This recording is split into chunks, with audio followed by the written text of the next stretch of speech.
The parking lot was half empty when Brianna Montgomery sat in her 10-year-old Honda, staring at her phone like it might bite her. Her hands shook slightly as she pulled up Trevor's number.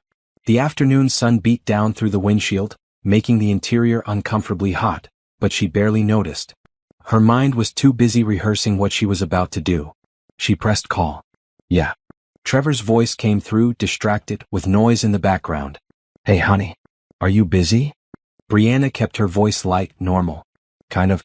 What's up? I'm at the store and I just realized we're completely out of groceries. Plus, the car is making that weird noise again, and the mechanic said it needs to be looked at soon. She paused, her heart pounding. Could you send me $150? I'll grab everything we need and get the car checked. The silence on the other end stretched too long. $150? Trevor's tone changed. Brianna, seriously? What happened to the money from your last paycheck? I paid the electric bill and the water bill. You know teaching doesn't exactly pay much, and we agreed I'd handle the utilities while I what? Pay for everything else. His voice rose. I'm tired of you being so careless with money. We can't keep spending like this. Brianna's grip tightened on the phone. Trevor, it's groceries and car maintenance. Basic necessities. You need to budget better. I can't just hand out money every time you run short. There was a sound in the background, a woman's laugh, light and carefree. Look, I have important expenses right now. I need to focus on the future, not bail you out constantly. The future? Brianna's voice remained steady despite the ice forming in her chest. What expenses? Business stuff. Investment opportunities. Things that will actually help us grow instead of just surviving. His irritation was clear. Maybe if you'd focused on a real career instead of playing teacher, we wouldn't be in this position. The words hit like a slap. For 5 years she'd supported his dreams, encouraged his business ventures that never quite worked out, covered bills when he came up short. She'd been patient, loving and self-sacrificing. Who's with you? She asked quietly. What? Nobody.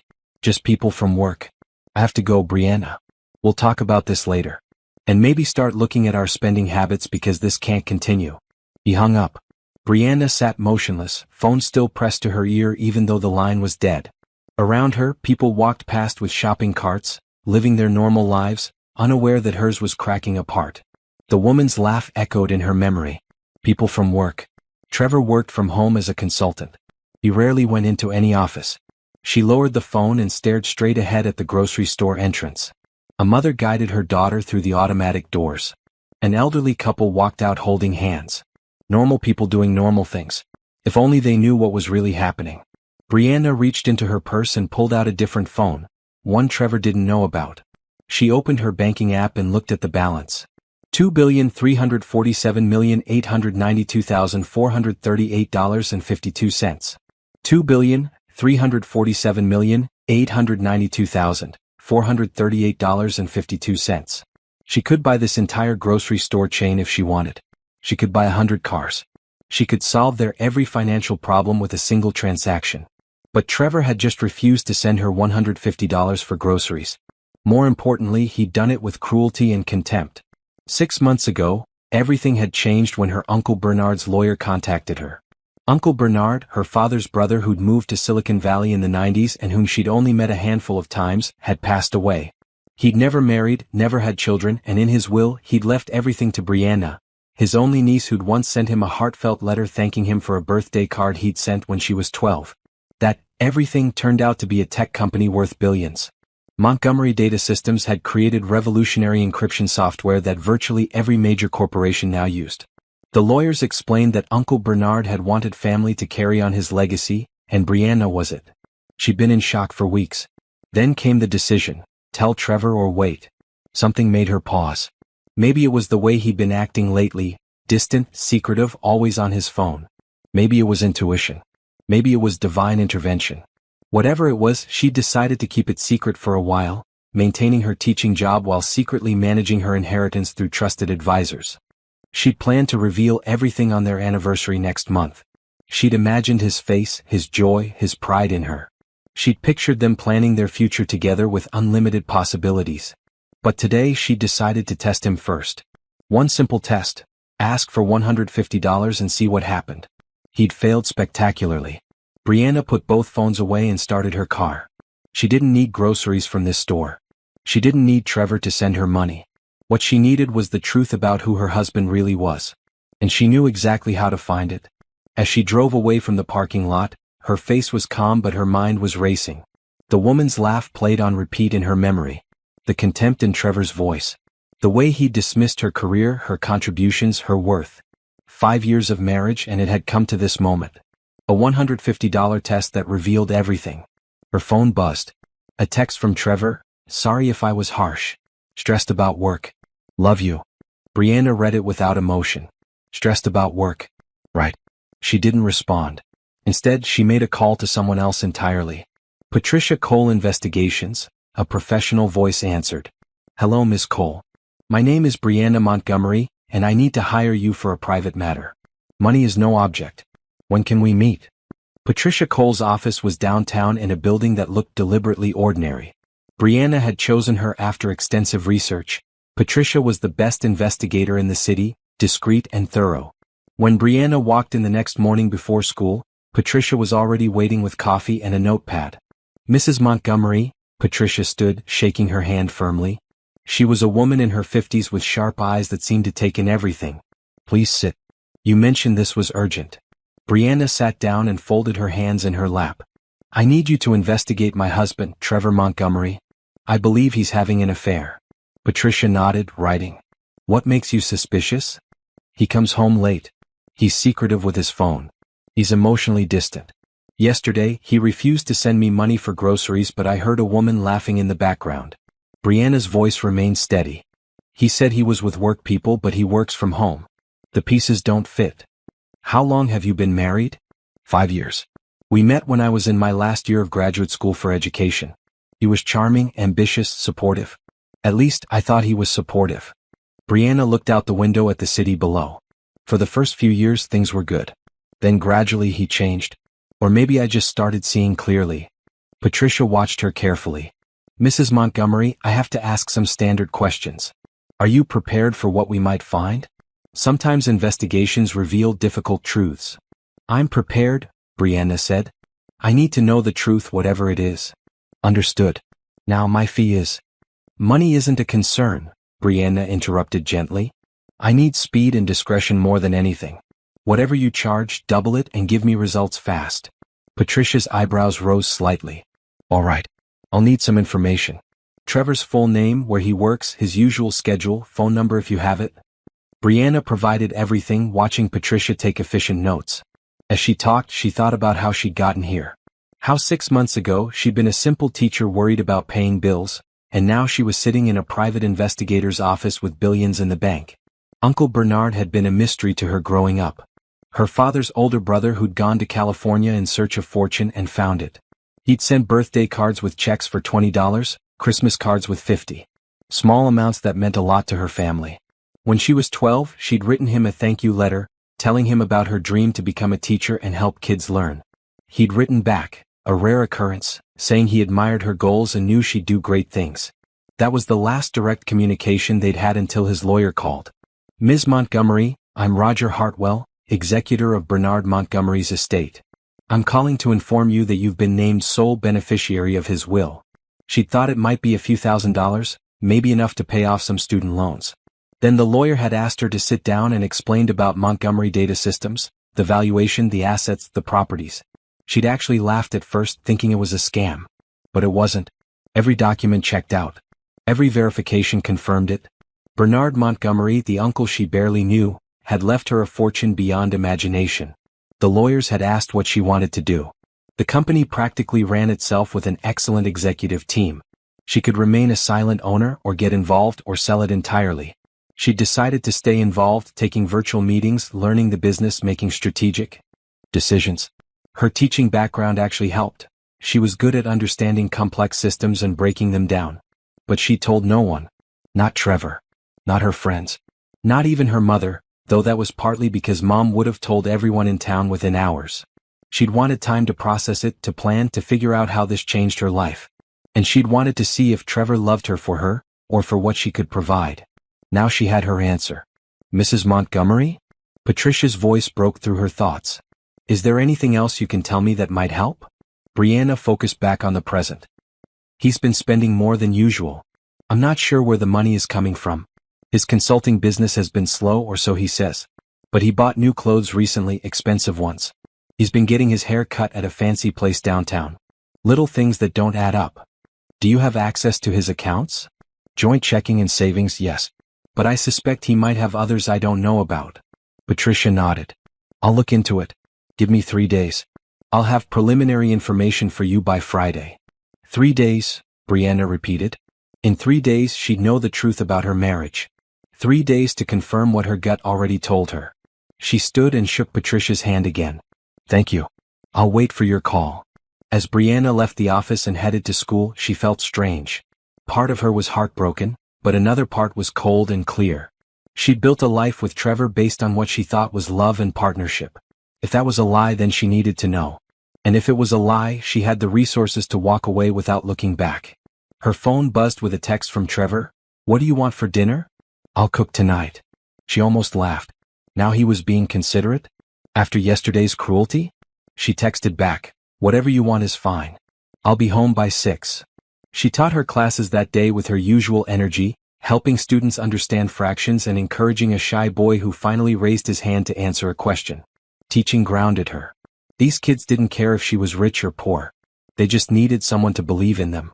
At lunch, she checked her secret phone. Her investment advisor had sent an update. 3 tech startups she'd invested in were performing exceptionally well. Her wealth had grown by another $1 million overnight. She shook her head at the absurdity. While Trevor counted pennies and refused her $150, she'd made $1 million in her sleep. That evening, she came home to find Trevor in the kitchen making pasta. He smiled at her, kissed her cheek, asked about her day.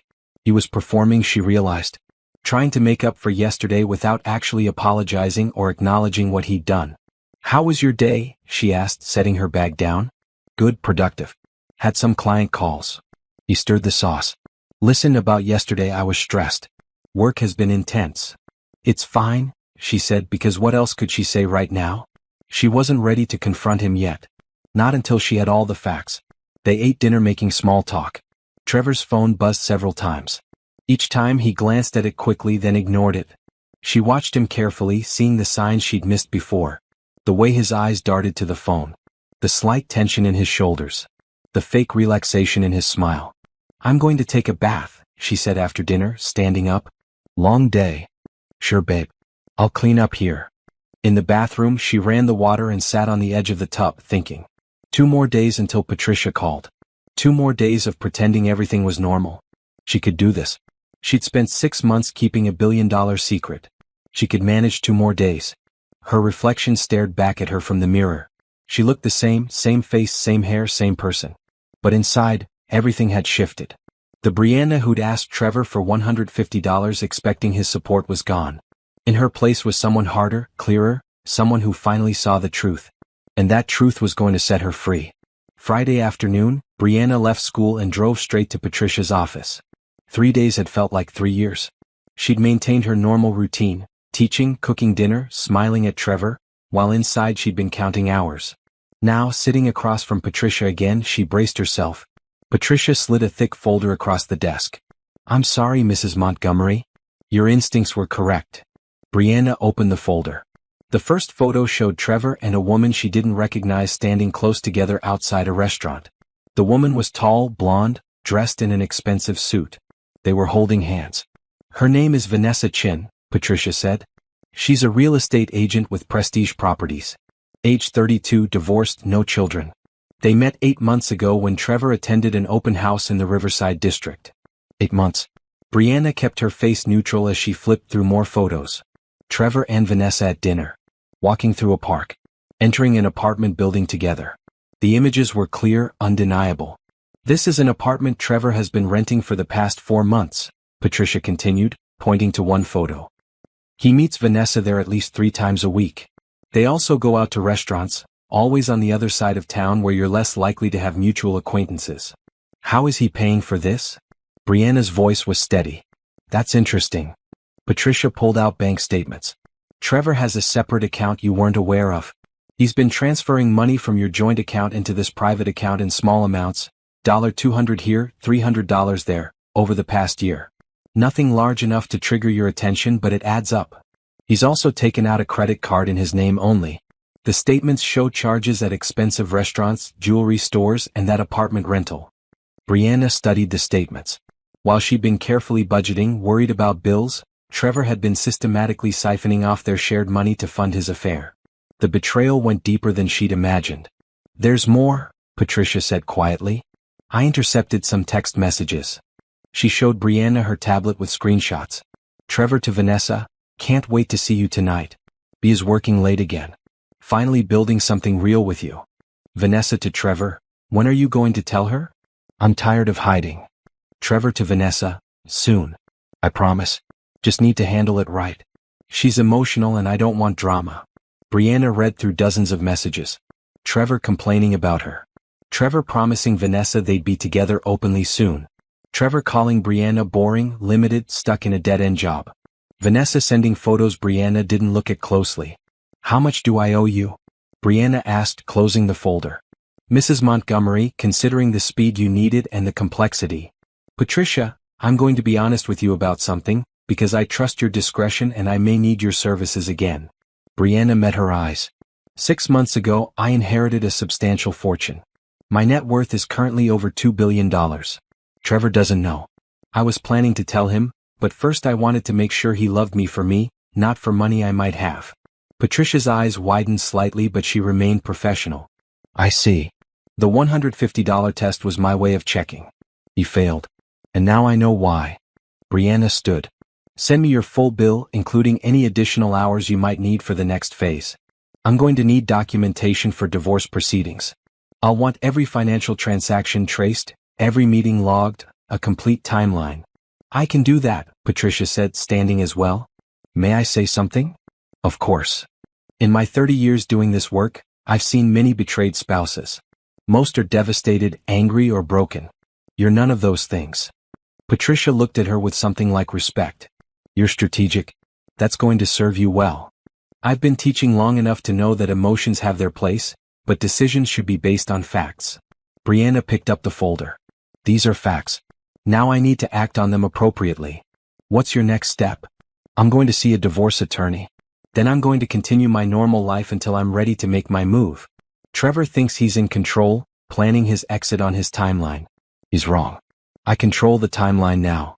That evening, Brianna sat in her car outside her house, folder on the passenger seat. She could see lights on inside. Trevor was home. Part of her wanted to storm in right now, throw the evidence in his face, scream about the betrayal. But that wasn't strategic. That was emotional. Instead, she took a deep breath and called Naomi Williams, her friend from college who'd become a successful attorney. "Brianna, it's been too long." Naomi's warm voice filled the car. "Hey Naomi, I need your help with something serious. Do you have time to talk?" "Always. What's going on?" "I need a divorce attorney. The best one you know. And I need to tell you something I haven't told anyone else." Brianna looked at her house, where her cheating husband was probably texting his mistress. "My life is not what anyone thinks it is." She told Naomi everything: the inheritance, the secret wealth, the $150 test, the investigation, Trevor's affair. Naomi listened without interrupting, and when Brianna finished, there was a long pause. "Okay," Naomi finally said. "First, I'm sorry you're going through this. Second, holy hell, you're a billionaire. Third, I know exactly the attorney you need. Her name is Helena Reeves and she's a shark. She'll make sure Trevor gets nothing he's not legally entitled to, which, given the circumstances and the timing of your inheritance, should be nothing. Can you set up a meeting?" "I'll call her tonight." "How are you holding up?" "I don't know yet," Brianna admitted. "I keep thinking about all the times I worried about money while he was spending it on her. All the times I worked extra hours tutoring to help pay our bills while he was renting an apartment for his affair. I feel stupid." "You're not stupid. You're trusting, which is what you should be in a marriage. He's the one who betrayed that trust. And honestly, Bri, you're about to show him what a massive mistake he made." Brianna smiled slightly. "Yes, I am." After hanging up, she sat for a few more minutes, gathering herself. Then she got out of the car, folder hidden in her work bag, and went inside. "Hey babe." Trevor called from the living room. He was on the couch watching TV. "How was work?" "Fine. Students were good today." She set her bag down carefully. "I'm going to change and start dinner. I can order something if you're tired." "No, I'll cook."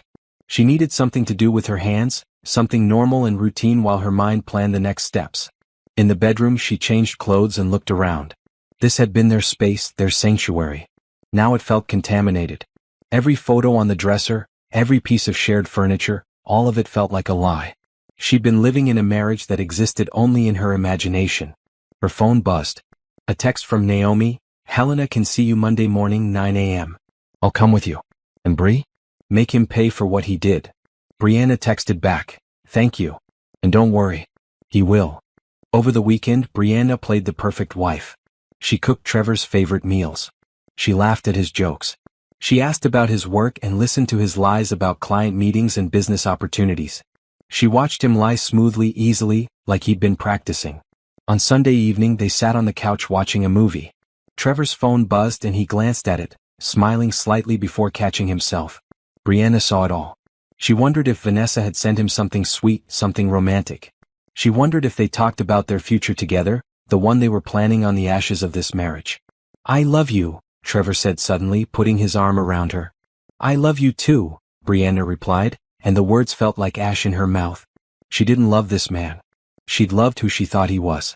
That person didn't exist. Monday morning, Brianna told Trevor she had a doctor's appointment and left early. Instead, she met Naomi downtown and they walked together into Helena Reeves' office on the 30th floor of a glass building. Helena was exactly what Naomi had described: sharp-eyed, confident, dressed impeccably. She shook Brianna's hand with a firm grip.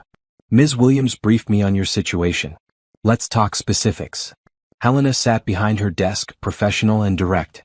"First, tell me about the inheritance. When did it happen? How is it structured?" Brianna explained everything while Helena took notes. The timing: 6 months into the marriage. The complete separation of assets. The inheritance went into accounts only in her name, managed by trustees Trevor never knew about. Her continued work as a teacher to maintain appearances. "Smart," Helena said. "Very smart. In this state, inherited assets kept separate from marital property remain separate in divorce. Trevor would have no claim to your inheritance or anything you've earned from it.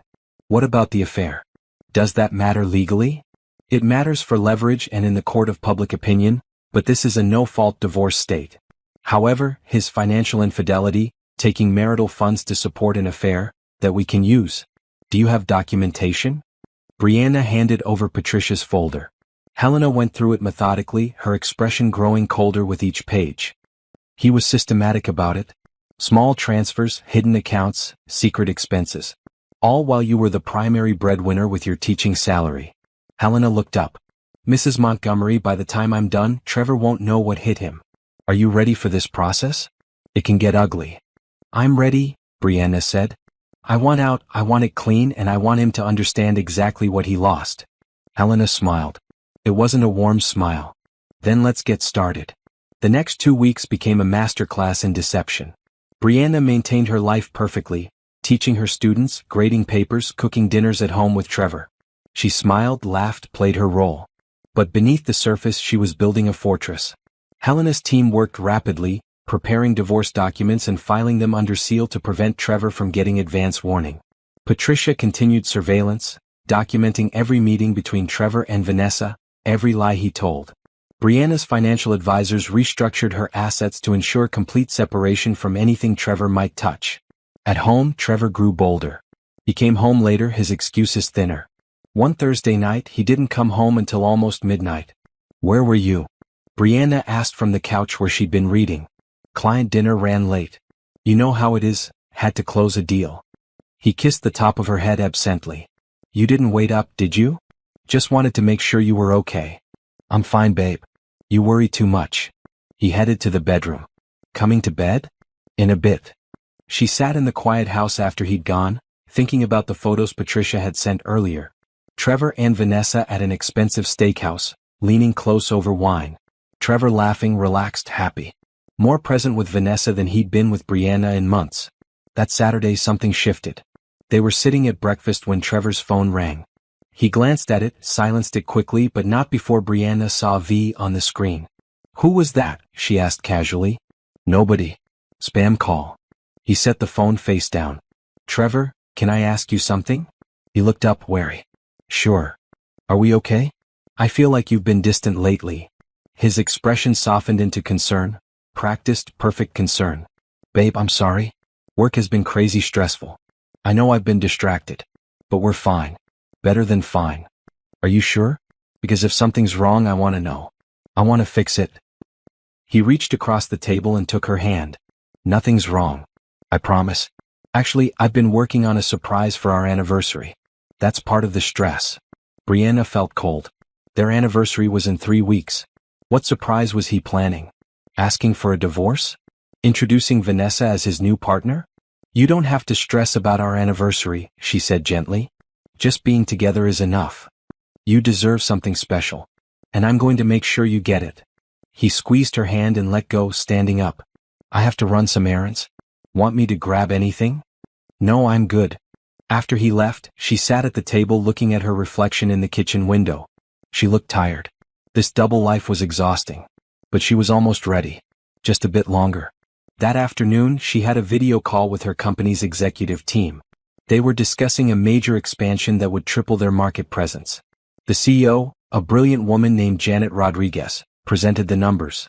Ms. Montgomery, if we proceed with this acquisition, your net worth will increase substantially. We're looking at approximately $3 billion by year's end. What are the risks? Brianna asked, studying the documents on her screen. Minimal. The target company is undervalued and their technology complements ours perfectly. We've done extensive due diligence. Then proceed. I trust your judgment, Janet. Thank you. Also, some board members have expressed interest in meeting you in person. They've been impressed with your insights over the past months. Let's schedule something for next month. After I've handled some personal matters. When the call ended, Brianna sat back and marveled at the surreal nature of her life. In the morning, she'd been discussing breakfast and errands with Trevor. In the afternoon, she was approving a business deal worth hundreds of millions. Her phone rang. Patricia. I have something you need to see, the investigator said without preamble. Can you meet me? An hour later, Brianna sat in Patricia's car in a parking garage downtown. Patricia handed her a tablet. This was recorded yesterday. Trevor and Vanessa at the apartment. The video showed them in what was clearly a bedroom, talking. The audio was clear enough. When are you going to leave her? Vanessa was asking. You keep saying soon, but I need a timeline, Trevor. I'm not getting any younger. I know, baby. I promise after our anniversary. I'll tell her then. I just need to handle it right. Why after the anniversary? Because I don't want to seem like a complete jerk, leaving her right before. It'll be easier if I wait until just after. Then I can say we tried but it didn't work. And you're sure she won't fight the divorce? Trevor laughed. Fight it with what? She's a teacher making barely anything. She has no resources for a legal battle. She'll be hurt but she'll accept it. Trust me, I know my wife. She's sweet but she's not a fighter. Brianna paused the video. That's enough. There's more if you want. No. That's enough. She handed back the tablet, her face expressionless. Send the full recording to Helena. Are you okay? I'm fine. And strangely she was. The words should have hurt more, but they just confirmed what she already knew. Trevor saw her as weak, powerless, someone to be managed and discarded. He had no idea who he was actually dealing with. When are you serving him? Patricia asked. Soon. Helena says the papers are ready. I'm just deciding on the right moment. Brianna looked out the window at the city. I want maximum impact. You're not what I expected when you first walked into my office, Patricia said. Most betrayed spouses are emotional, reactive. You're different. I teach middle school, Brianna said with a slight smile. You learn patience and strategy when dealing with teenagers. And you learn that sometimes the best response to bad behavior is natural consequences. He's going to regret underestimating you. Yes, Brianna agreed. He really is. That evening, Trevor came home with flowers, cheap ones from the grocery store. For my beautiful wife, he said, handing them to her. Brianna arranged them in a vase, thanked him, and served the dinner she'd prepared. They ate together, talking about nothing. Trevor's phone buzzed repeatedly. Each time he ignored it with visible effort. Popular tonight, Brianna commented. Just work stuff. Can wait until tomorrow. After dinner, he suggested they watch a movie together. They sat on the couch, his arm around her, and Brianna felt nothing. No anger, no sadness, just a vast emptiness where her love used to be. I appreciate you, Trevor said suddenly. I know I don't say it enough, but I do. You're a good wife, Brianna. She looked at him, at this man she'd pledged her life to, who was systematically betraying her while planning his exit. "Thank you," she said simply. That night, lying in bed beside him, she made her final decision. Their anniversary was in 3 weeks. He planned to tell her shortly after that he wanted a divorce, believing she'd be hurt but compliant, that she'd simply accept his decision and move on. He was wrong. She'd tell him first on their anniversary in a way he'd never forget. She'd show him exactly what he'd thrown away. And by the time she was done, Trevor would understand that the biggest mistake of his life was thinking Brianna Montgomery was someone he could use and discard. She fell asleep with a plan fully formed, precise as a mathematical proof, devastating as a natural disaster. Trevor snored beside her, comfortable and confident in his deceptions. He shouldn't have been. While Trevor spent his days pretending to work from home and sneaking off to see Vanessa, Brianna spent hers building an empire. She became an expert at compartmentalization, teacher by morning, secret billionaire by afternoon, perfect wife by evening. Her lunch breaks became strategy sessions. Sitting in her car in the school parking lot, she'd join video calls with investment teams, approving acquisitions, reviewing market analyses. Her teaching colleagues thought she was just eating quickly and grading papers. They had no idea she was reshaping her financial future. "Ms. Montgomery, the tech startup in Austin wants to accept our offer," her investment advisor Marcus Chin told her during one call. "If we proceed, you'll own a 40% stake in one of the fastest growing cybersecurity firms in the country." What's their burn rate versus revenue? They're 6 months from profitability with current projections. Our capital injection would accelerate that timeline significantly. Proceed. But I want quarterly reports and a seat on their advisory board. Done. Also, the real estate portfolio we discussed, 3 commercial properties in downtown Seattle. The sellers accepted your offer. Brianna looked at the numbers on her phone. The properties would generate substantial rental income while appreciating in value. Transfer the funds. Anything else? Your company's stock value increased another 12% this quarter. At this rate, you'll hit $3 billion net worth within 2 months. She ended the call and sat back thinking about the absurdity. Last week, Trevor had complained about her buying name-brand cereal instead of store-brand to save $3. This morning she'd approved the purchase of 3 buildings worth $20 million. That afternoon she taught her students about fractions, patiently explaining why dividing by 0 was impossible. A girl named Stephanie finally understood and her face lit up with that beautiful moment of comprehension. This, Brianna thought, was why she still taught despite everything. No amount of money could replace that pure joy of helping a child understand something new. After school, she drove to a building across town she'd recently purchased through an LLC. The penthouse had been move-in ready, and she'd been slowly furnishing it with pieces Trevor would never see. It would be her home after the divorce, a place he'd never touched, never contaminated with his lies. Standing on the balcony overlooking the city, she called Naomi. "Hey, how's the double life?" Naomi asked cheerfully. "Exhausting but manageable. How's the legal paperwork coming?" "Helena has everything ready. The divorce petition is airtight. She's documented every misappropriation of marital funds, every secret expense. Trevor's going to have a very bad day when he's served." "Good." Brianna watched the sunset paint the sky. "I've been thinking about the timing." "Your anniversary?" "Yes. 5 years deserves some acknowledgement, don't you think?" "You're devious." "I love it. I'm planning something special. A dinner at Montrose." "That fancy place downtown? The one that's impossible to get reservations at?" Brianna smiled. "I own Montrose. Well, my LLC does. I bought it last month as part of a restaurant group acquisition. Getting a reservation won't be a problem." Naomi laughed. "You're my hero." "Seriously? So what's the plan?" "Dinner with Trevor. Intimate, romantic, the works. And during dessert, I'll give him my anniversary gift. Divorce papers documenting every lie, every betrayal, every dollar he stole from our joint account to fund his affair." "That's cold." "He deserves cold. He's been planning to divorce me right after our anniversary, thinking I'm too weak and poor to fight back. I'm just moving up his timeline and changing the power dynamic." "When are you going to tell him about the money?" "During the same dinner. I want to see his face when he realizes what he's losing. Not just me but the life he could have had if he'd been faithful." They talked for a while longer about strategy and logistics. After hanging up, Brianna walked through her penthouse, envisioning the life she'd build here. She'd already ordered furniture that reflected her taste. Modern, clean lines, Nothing like the outdated pieces Trevor had insisted on keeping at their current house. Her phone buzzed. Trevor, working late tonight. Don't wait up. She almost laughed. Working late meant Vanessa. She texted back, okay, be safe. Instead of going home to an empty house, she ordered dinner from one of the city's best restaurants, another one she partially owned, and ate on her penthouse balcony. The food was incredible, the view was spectacular, and for the first time in weeks she felt truly peaceful. Her phone rang. Janet Rodriguez from her company. Ms. Montgomery, sorry to call after hours. We have a situation that needs your input. What's going on? A competitor is trying to poach 3 of our key engineers. They're offering substantial raises and benefits packages. Counteroffer, Brianna said immediately. Match their salary, add a 20% bonus and give them stock options. Those engineers are worth more than money, they're worth company loyalty and industry knowledge. We can't afford to lose them. That's generous. It's strategic.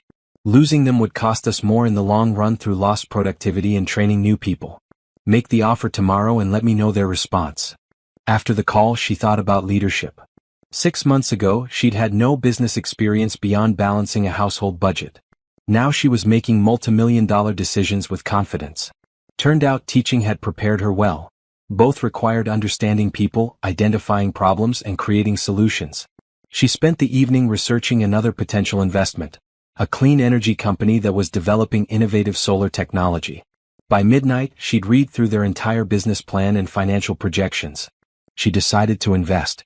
When she finally drove home at 1 a.m, Trevor's car was in the driveway. She found him asleep on the couch, TV still on. He woke when she came in. Hey, where were you? He rubbed his eyes, groggy. Couldn't sleep, so I went for a drive. Ended up at that all-night bookstore on 4th Street. She set down her purse. How was your work evening? Productive. Landed a new client. He stood and stretched. Come to bed. They walked upstairs together. Trevor fell asleep within minutes, comfortable with his lies. Brianna lay awake beside him, thinking about the next 2 weeks. She needed to maintain the performance just a little longer. Then everything would change. The next morning was Saturday. Brianna made breakfast while Trevor showered. Her phone lit up with a message from Patricia. Update. Trevor meeting Vanessa today at 2 p.m. The usual apartment. Perfect. That gave Brianna the whole day to herself.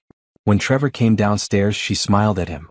I have to go into school today to prepare some materials for next week. Probably be gone most of the afternoon. On a Saturday? Can't you do it Monday? Big presentation coming up for the students. Want to make sure it's perfect. You work too hard for what they pay you, Trevor said, not looking up from his phone. Sometimes I think you care more about those kids than our future. Education is important, she said mildly. So is financial success. But you do you, babe. After he left, supposedly to run errands but actually to meet Vanessa, Brianna went to her penthouse. She had a video meeting with a philanthropic foundation about education funding.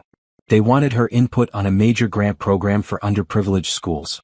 Ms. Montgomery, your background in education combined with your resources makes you uniquely qualified to help shape this program, the foundation director said. I'd be honored. Education changed my life. I want to make sure every child has access to quality learning regardless of their economic situation. Would you be willing to serve on our board? Absolutely. And I'd like to make a personal donation to the foundation. $5 million to start, earmarked specifically for teacher training and classroom resources. The director's eyes widened. That's incredibly generous. It's necessary. Teachers are underpaid and under-resourced. This is one way to help change that. After the meeting, she felt energized. This was what wealth could do, make real change, help real people. Trevor would have spent $5 million on luxury cars and status symbols. She was investing in children's futures. That evening, Trevor came home in an unusually good mood. Let's go out to dinner, he suggested. Somewhere nice. Sure. Where do you want to go? Your choice. They went to a mid-range Italian restaurant. Trevor was attentive, charming, clearly feeling guilty about his afternoon with Vanessa. He held her hand across the table, asked about her work, laughed at her stories about student antics. It would have been touching if Brianna didn't know the truth. Instead, it was just sad. He was performing too, trying to assuage his conscience before he destroyed their marriage. Our anniversary is coming up, Trevor said over dessert.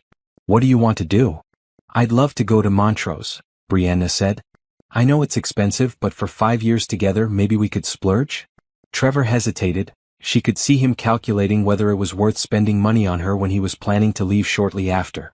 But refusing would seem suspicious. Sure, he finally said. Let me see if I can get a reservation. I'll call tomorrow, Brianna offered. Sometimes they have cancellations. Thanks, babe. That would be great. She smiled at him across the table, this man who thought he was so clever, so in control. He had no idea the web she'd woven around him, the trap he was walking into. In 2 weeks, their anniversary dinner would be the most expensive meal of his life. And he wouldn't pay a single cent of it. The 2 weeks before the anniversary felt like the longest of Brianna's life. Every morning she woke up beside Trevor and played her role. Every evening she cooked dinner and listened to his lies. Every night she reviewed documents from Helena, building the case that would destroy any claim he might make to her wealth. The timing is perfect, Helena told her during one of their strategy sessions. The inheritance happened 6 months into your marriage, was kept completely separate from marital assets, and has been managed solely by you through private trustees. In this state that makes it entirely yours. Trevor won't get a penny beyond his share of your minimal joint savings, roughly $8,000. He's stolen at least $15,000 from that joint account to fund his affair, Brianna noted, which we'll document in the filing. He may actually end up owing you money once we account for his misappropriation of marital funds. The anniversary fell on a Friday. Brianna took the day off from school, her first personal day all year. She spent the morning at a spa she owned through one of her LLCs, getting her hair done, nails perfect, skin glowing. The stylist didn't know she was working on the owner. Big date tonight? The woman asked while working on Brianna's hair. Anniversary dinner with my husband. How romantic. How many years? 5 years. Our last 5 years actually. The stylist missed the significance, chatting about romance and commitment. Brianna smiled and let her talk. By the time she left, she looked stunning. Elegant dress, perfect makeup, hair flowing in soft waves. She looked like success. She looked like power. She looked like everything Trevor was losing. At the house, Trevor was getting ready too. He'd bought a new suit, probably with money he'd skimmed from their account. He kissed her cheek when she came in. You look beautiful, he said, and she almost believed the sincerity in his voice.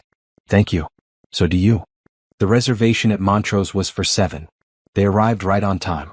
The maitre d', who knew exactly who Brianna was, greeted them warmly. Mr. and Mrs. Montgomery, welcome. Your table is ready. He led them to the best table in the house by the window overlooking the city. Brianna had arranged everything perfectly. The lighting was intimate but clear. The table setting was elegant. And at a table across the room, though she hadn't told Trevor, she'd arranged for Vanessa to be dining with her work colleagues. A complimentary dinner for top real estate agents. Trevor didn't notice Vanessa at first. He was focused on the menu, on the wine list, clearly uncomfortable with the prices despite having suggested somewhere nice. Order whatever you want, Brianna said. It's our anniversary. We should celebrate properly. They ordered wine, an expensive Bordeaux that Trevor chose after internal debate. They ordered appetizers and entrees. The food was exquisite as Brianna knew it would be. She'd approved the chef personally. This place is incredible, Trevor said looking around. I'm surprised we got a reservation. Sometimes you get lucky, Brianna said. Actually, I need to tell you something about that. What? I own this restaurant. Well, part of a restaurant group that I own. Trevor laughed. Good one. I'm serious. He looked at her, smile fading. What are you talking about? 6 months ago, I inherited a fortune from my uncle Bernard. Montgomery Data Systems, along with substantial other assets. I'm currently worth approximately $2.8 billion. Trevor's face went through several expressions: disbelief, confusion, denial. That's not funny, Brianna. It's not a joke. She pulled out her phone and showed him a banking app. This is one of my accounts. Just one of several. He stared at the screen showing hundreds of millions of dollars. His face went pale. This is a fake app. Some kind of prank. It's not. I can prove it if you need, but I think you believe me. You're too smart not to recognize truth when you see it. Why didn't you tell me? His voice rose slightly. Because I wanted to see if you loved me for me or for what I could give you. She took a sip of wine. I tested you. Remember when I asked for $150 for groceries? You refused, told me I was careless with money, said you had important expenses. Meanwhile, you've been taking money from our joint account to rent an apartment for your mistress. Trevor's eyes widened. What are you? Vanessa Chin. Real estate agent. You met her 8 months ago. You've been seeing her 3 times a week at an apartment on Riverside. You've spent over $15,000 of our money on her. Dinners, jewelry, rent. Should I continue? Brianna, let me explain. There's nothing to explain. I have photos, bank statements, text messages. I've had you under surveillance for 3 weeks. She reached into her purse and pulled out an envelope. These are divorce papers. Already filed, processed, and approved. The service just needed my signature to become official. She signed the papers calmly while he watched in horror. Then she slid them across the table. You're getting nothing from my inheritance. It was kept completely separate from our marital assets. You'll get half of our joint savings, which totals about $8,000, minus the $15,000 you stole, which means you'll actually owe me $7,000. My attorney will be in touch about payment arrangements. Trevor's hands shook as he picked up the papers. You can't do this. We can work through this. I love you. Now you love me. Interesting timing. Brianna glanced across the room. Oh look, Vanessa is here. What a coincidence. Trevor's head whipped around. Vanessa had just noticed them, her face going white as she recognized the situation. I arranged for her to be here tonight, Brianna continued. Complimentary dinner for top real estate agents. She doesn't know who owns the restaurant, but she's about to learn. I wanted her to see this too. To understand that whatever future you two planned is based on lies. Brianna, please. Trevor reached for her hand but she pulled back. You told Vanessa I was too weak and poor to fight a divorce. That I'd just accept whatever you decided. You called me boring, limited, stuck in a dead-end job. You said you knew your wife, that I wasn't a fighter. I didn't mean. Yes, you did. You meant every word. And you were wrong about who I am and what I'm capable of. She stood, picking up her purse. Enjoy your dinner, Trevor. It's already paid for. Consider it a parting gift. And when Vanessa comes over to ask what just happened, you can explain how you threw away a life with a billionaire because you wanted to sleep with a real estate agent. Wait. He stood too desperate now. We can fix this. I'll end things with Vanessa. We can start over. With your money we could. There is no we anymore. And there's certainly no your money for you to access. She looked at him with something like pity. You know what's funny? If you'd been faithful, if you'd been the partner I thought you were, I would have shared everything with you. We could have built an incredible life together. But you chose $150 over billions. You chose lies over love. That was your decision. She walked away from the table, her head high, her steps confident. The entire restaurant had gone quiet, sensing the drama. As she passed Vanessa's table, she paused. He's all yours now, Brianna said pleasantly. Enjoy the man who values you at approximately $15,000 in stolen money. I hope it was worth it. The maitre d' opened the door for her. Have a good evening, Ms. Montgomery. Your driver is waiting. She'd arranged for a private car service, something else Trevor didn't know she could afford. As she slid into the back seat, she looked back at the restaurant. Through the window, she could see Trevor still standing at their table, divorce papers in hand, his whole world crumbling around him. She felt nothing. No triumph, no sadness, just a clean, clear certainty that she'd done exactly the right thing. Where to, Ms. Montgomery? The driver asked. Home, she said. Then corrected herself. Actually, no. Take me to the Riverside Towers penthouse. That's home now. As the car pulled away from Montrose, leaving Trevor and his destroyed life behind, Brianna felt something she hadn't felt in months. Free. The weekend after the anniversary dinner felt surreal. Brianna spent Saturday morning moving her few personal belongings from the house she'd shared with Trevor to her penthouse. She didn't want anything they'd bought together. Those items belonged to a life that was over. She took only what had been solely hers before the marriage. Photos from her childhood, books, her grandmother's jewelry box. She'd just finished unpacking when her phone rang. Helena. Trevor's attorney contacted me. He wants to negotiate. Brianna carried a box of books to her new bookshelf. There's nothing to negotiate. The divorce terms are final. He's claiming the inheritance should be considered marital property because it happened during your marriage. We both know that won't hold up. Inherited assets kept separate remain separate. Correct, but he's going to try anyway. His attorney is aggressive, probably told him they can drag this out and force a settlement. You should prepare for a fight. Let him fight. I have the best legal team money can buy, and I'm not backing down. On Monday morning, Brianna returned to school. Her colleagues noticed her new energy, the way she seemed lighter somehow. You look amazing, her fellow teacher Candace said. What happened? You're glowing. Just some life changes, Brianna said vaguely. Good ones. Teaching her students that day felt different. She'd always loved her job, but now she was doing it purely because she wanted to, not because she needed the paycheck. That freedom changed everything. She was more present, more creative, more able to focus on what mattered, helping kids learn. At lunch, she got a text from an unknown number. We need to talk. Please. Vanessa. Brianna stared at it for a long moment. Then she blocked the number. She had nothing to say to Vanessa, and Vanessa had nothing to say that Brianna needed to hear. That evening, Trevor showed up at the house, their old house that Brianna had already moved out of. He'd called her repeatedly all day, but she hadn't answered. So he'd apparently decided to ambush her at home, not knowing she no longer lived there. She got a notification from the security system she'd had installed the week before. Trevor was at the front door. She pulled up the camera feed on her phone and watched him knock, then try his key. She'd had the locks changed that morning. Her phone rang. Trevor. She answered. What do you want? Let me in. We need to talk. I don't live there anymore. I've moved to my own place. Where? That's not your concern. What do you want, Trevor? Brianna, please. You have to understand, I made a mistake. Vanessa means nothing. You're my wife. We can get through this. I'm not your wife anymore. The divorce is filed and will be final in 60 days. Move on. You can't just throw away 5 years of marriage. I'm not throwing it away. You did that when you started sleeping with someone else. I'll end things with her completely. I'll do whatever you want.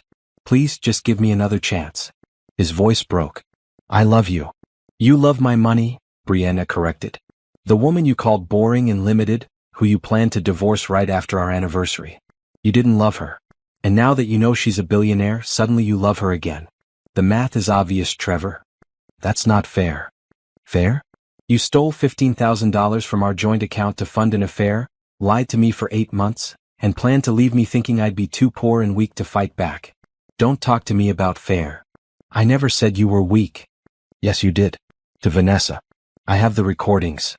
Brianna kept her voice even. You told her I wasn't a fighter, that I'd just accept the divorce because I had no resources. You underestimated me completely.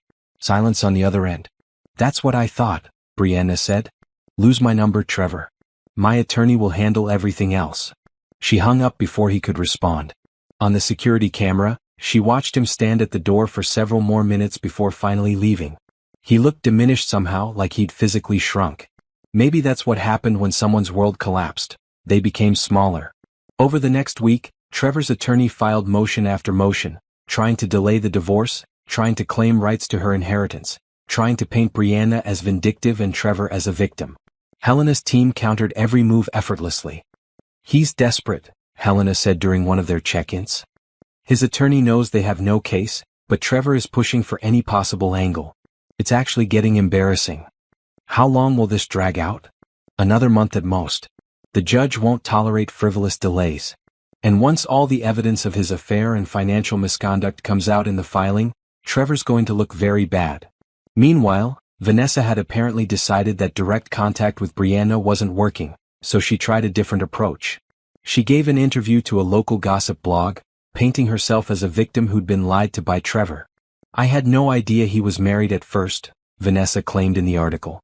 When I found out, I tried to end things, but he told me his marriage was over in everything but name. He said his wife didn't love him anymore. I'm heartbroken to learn the truth. Brianna read the article with detached amusement. Vanessa was trying to salvage her reputation by rewriting history.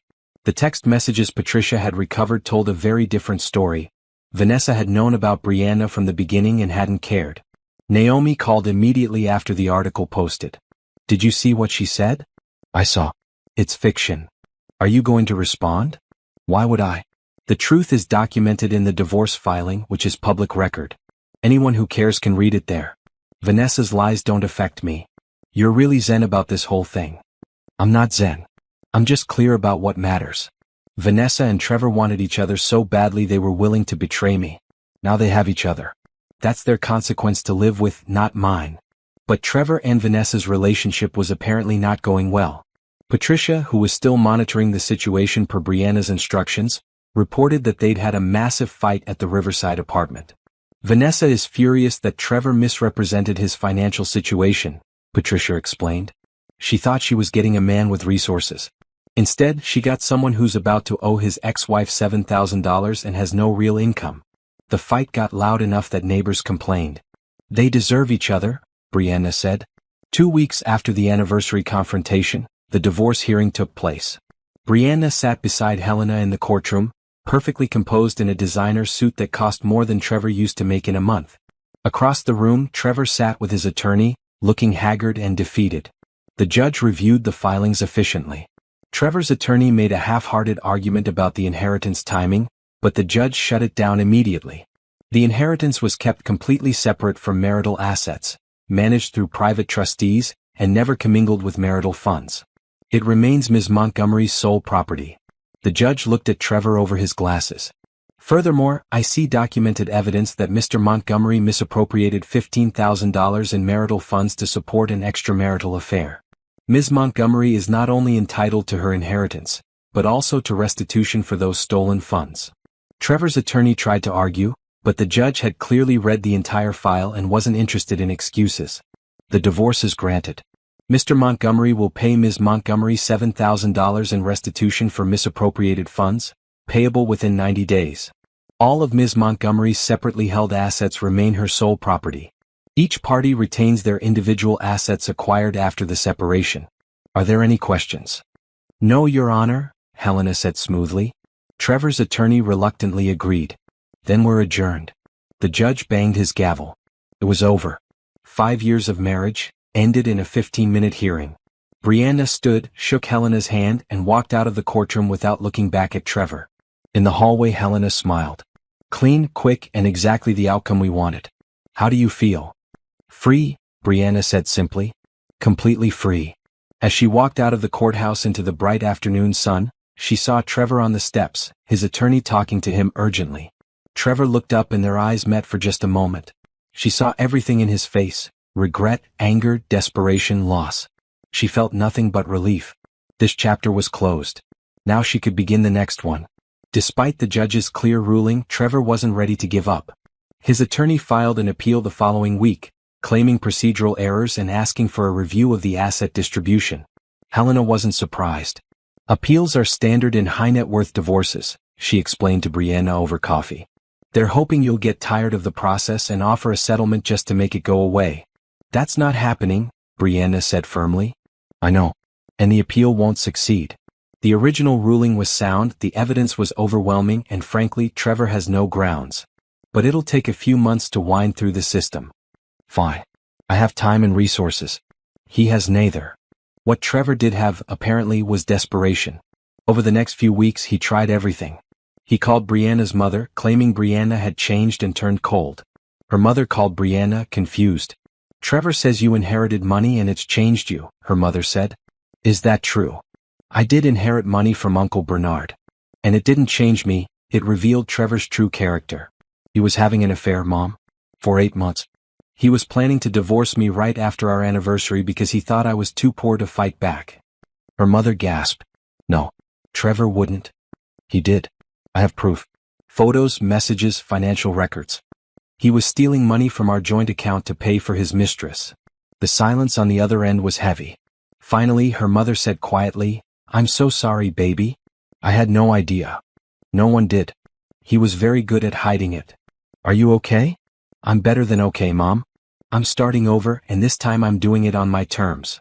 Trevor also tried reaching out to mutual friends, painting himself as a victim of Brianna's sudden wealth and claiming she'd become materialistic and cold. But most of their friends had seen the divorce filing, public record, and knew the truth.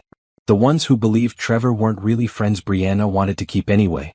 More problematic was Vanessa's continued attempts to control the narrative. She'd apparently hired a PR consultant and was giving interviews about being a victim of deception. One gossip site ran a sympathetic profile calling her, the other woman who didn't know. Patricia showed Brianna the article during one of their final meetings. She's really pushing this innocent victim angle. Let her, Brianna said. The court documents show the text messages where she explicitly discussed Trevor's marriage and encouraged him to leave me. Anyone who looks at the actual evidence will see she's lying. Some people won't look at the evidence though. They'll just believe the sympathetic interviews. That's fine. I don't need everyone to know the truth, just the people who matter. And anyone who matters will check the facts. In reality, Vanessa's PR campaign backfired. Several journalists did check the court records and wrote follow-up pieces pointing out the contradictions between her claims and the documented evidence. Within a week, public opinion had shifted decidedly against her. Her real estate firm quietly asked her to take a leave of absence until the scandal died down. Trevor, meanwhile, was struggling financially. With no real income beyond sporadic consulting work and now owing Brianna $7,000, he couldn't maintain his lifestyle. He had to give up the Riverside apartment. He moved back in with his parents, which apparently did not go well. Patricia's final report included an interview with one of Trevor's neighbors from the apartment building. He told everyone his wife left him because she got rich and didn't need him anymore. Made himself sound like a victim. Then the divorce records came out and we all saw what he really did. Lost a lot of respect in the building. Brianna filed the report away. She wasn't trying to destroy Trevor. She was just letting natural consequences play out. He'd made choices and those choices had results. That was life. 3 months after the divorce was finalized, Trevor's appeal was denied. The appellate judge's ruling was brief and pointed. Appellant presents no compelling evidence of procedural error or misapplication of law. The original ruling is sound and is hereby affirmed. Helena called Brianna with the news. It's completely over. You can't file any more appeals. The divorce is final and binding. Thank you, Helena, for everything. It was my pleasure. And honestly, one of the easiest cases I've ever handled. When you have the truth and the evidence on your side, the law works beautifully. That evening, Brianna stood on her penthouse balcony and allowed herself to feel the full weight of what had happened. She'd been betrayed, tested, and underestimated. She'd survived it all and come out stronger. The legal battle was over. The marriage was over. That entire chapter of her life was closed. Now she could focus on what came next. She'd already made plans. Her company was expanding internationally. Her investment portfolio was diversified and growing. She'd established a foundation focused on education, with millions of dollars allocated to improving schools in underprivileged areas. She was making a difference in ways she'd never imagined possible. But something was still missing. She was successful, financially secure, legally free. She had everything except someone to share it with. And despite her resolve to focus on herself, she felt the loneliness sometimes, especially in quiet moments like this. Her phone rang. Naomi. Hey, are you free this Saturday? Probably. Why? There's a charity gala for the Arts Foundation. I'm on the planning committee and we could use some additional sponsors. I thought maybe you'd be interested? It's also just a fun event, good food, interesting people, live music. What's the cause? Funding arts programs in public schools. A lot of schools have cut their music and art classes due to budget constraints. The foundation provides grants to restore those programs. Brianna smiled. Arts education was something she believed in strongly. As a teacher, she'd seen how music and art helped students express themselves and develop creativity. I'm in. I'll sponsor at whatever level you need. Really? The platinum sponsorship is $100,000. Make it $250,000. And yes, I'll attend the gala. Naomi laughed. I'm never getting used to you being rich. This is wild. Neither am I, honestly. But if I have the resources, I should use them for good. Saturday arrived and Brianna prepared for the gala with care. She chose a deep blue gown that was elegant without being flashy, styled her hair simply, and wore minimal jewelry, her grandmother's pearl necklace and matching earrings. She looked sophisticated, successful, but not ostentatious. The gala was at the Riverside Arts Center, a beautiful venue with soaring ceilings and contemporary architecture. Brianna arrived with Naomi, who immediately started introducing her to various board members and donors.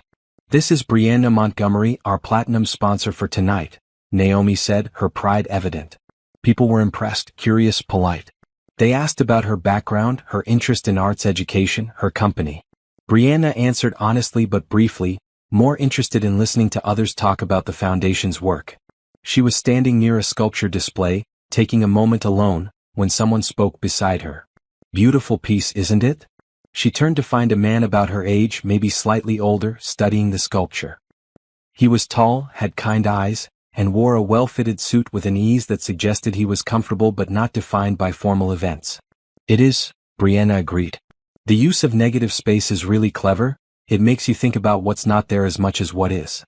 Exactly. He smiled. I'm Julian Pierce. I volunteer with the foundation. I'm an architect and I help design the new art spaces in schools.